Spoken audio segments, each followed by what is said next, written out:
honestly, I challenge myself with that every day because it was such an important thing to the Bible. You know, Jesus said that they be united like we are united. Paul said, even if I have to give up meat, you know, Paul shaved his head bald, did that huge ceremony.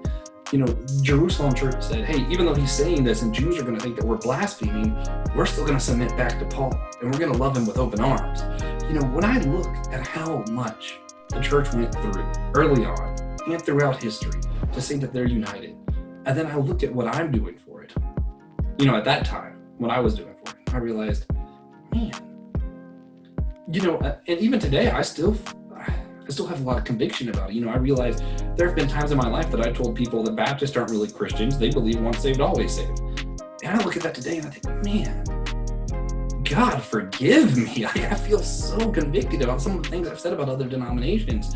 I was going to college ministries events sometimes, and you know, Catholic ministries events sometimes when I was in college, and still would say that Catholics can't be Christian.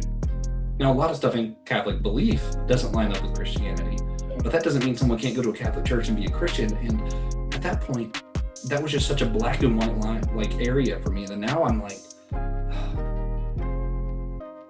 nothing breaks my heart more than myself. Yeah, definitely. And when I realize that that's going to be true for someone else, you know, I don't want anybody else to, you know, face Judgment Day and God say, hey, remember this? Someone was offended by your eating meat and you couldn't give up bacon so that they would be united with my family.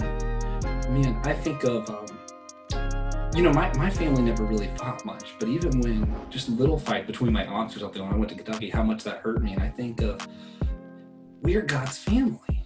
And I think I truly believe it breaks God's heart to see how some of us treat one another. And it's something we got to do something about.